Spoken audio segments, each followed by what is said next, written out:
Class 11th physics chapter 2 units and measurements revision में numerical करेंगे हम। तो क्वेश्चन कर रहे हैं कौन सा, derive by the method of dimensions an expression for the volume of a liquid flowing out per second through a narrow pipe. Assume that the rate of flow of liquid depends on first the coefficient of viscosity. The coefficient of viscosity nu of the liquid. Second, the radius r of the pipe. And third, the pressure gradient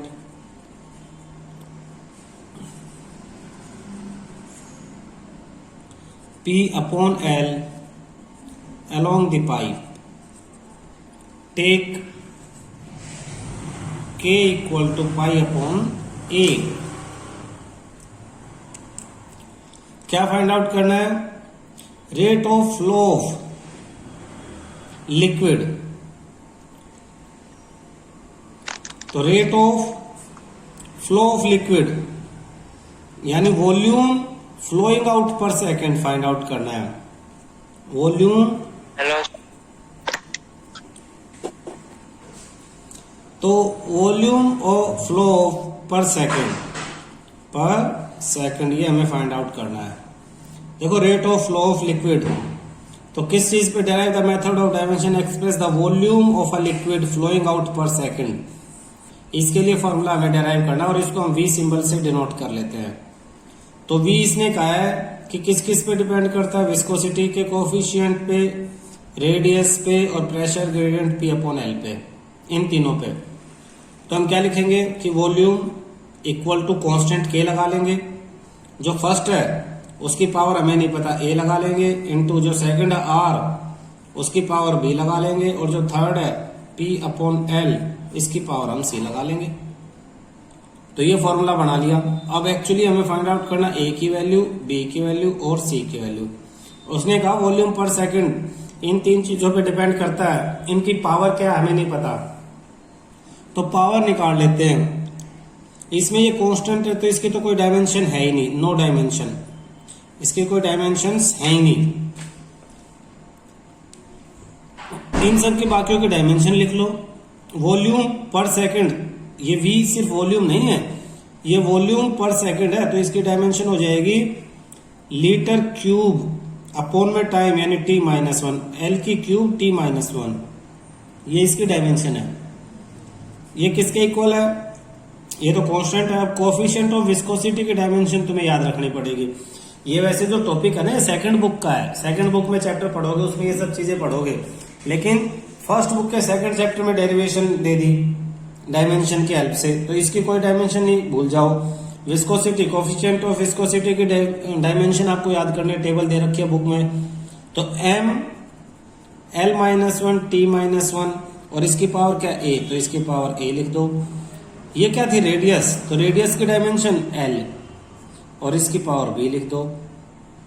third P pressure upon length P upon L, तो P upon L की dimension क्या हो जाएगी, pressure, force upon में area, तो force upon area into length. Force की dimension ML T-2, area L2, length L। तो तो L क्यूब ऊपर जाएगी माइनस L3, 1 माइनस L3 तो हो जाएगा M L minus 2 T minus 2। ये डायमेंशन होगी इसकी। ये डायमेंशन निकालनी आनी चाहिए बेटा तुम्हें, छोटी छोटी चीजें हैं जो फार्मूले में यूज होंगी। तो यहाँ पे हो जाएगा M L minus 2 T minus 2 की पावर C। अब सबकी पावर अलग अलग कर लो, कैसे? यहाँ M है, M नहीं है, तो M की पावर क्या हो जाएगी? इधर M की पावर हो जाएगी 0, L की पावर 3, T की पावर माइनस 1।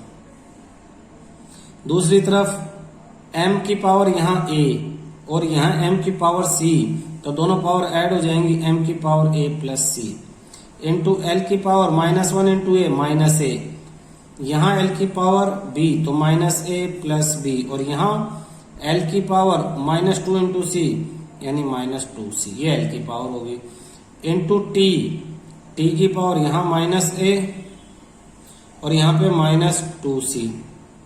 अब क्या करेंगे? पावर को इक्वेट कर देंगे, तो इक्वेशंस बनेगी A plus C is equal to 0, A plus C equal to 0, तो A equal to minus C. तो एक तो ये रिलेशन आ गया।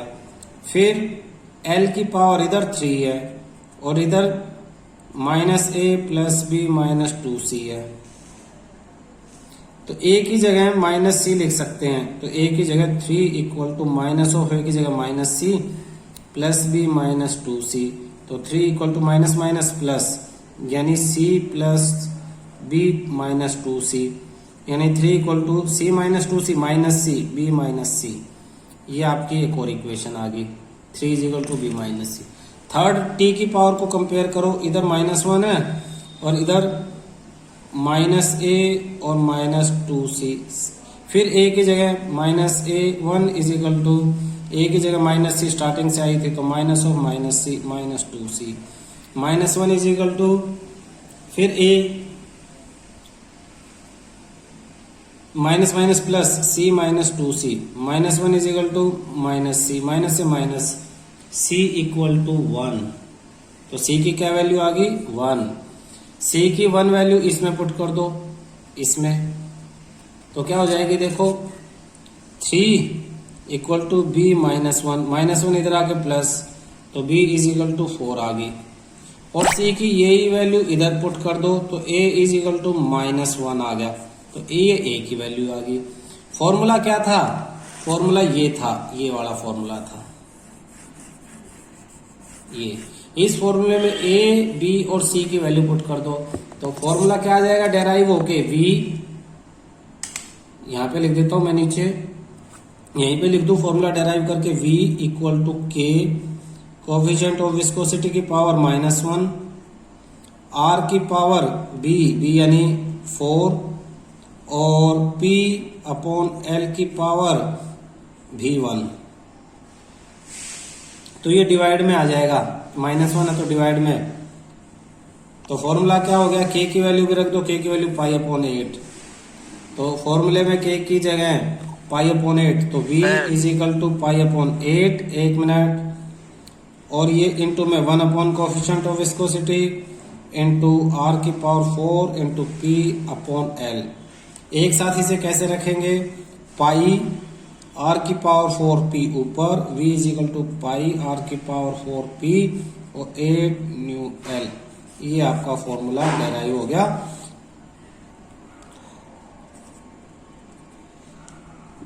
A large fluid star oscillates in shape under the influence of its own gravitational field.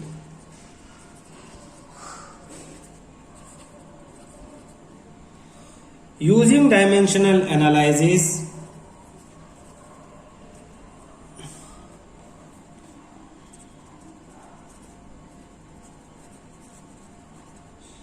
find the expression for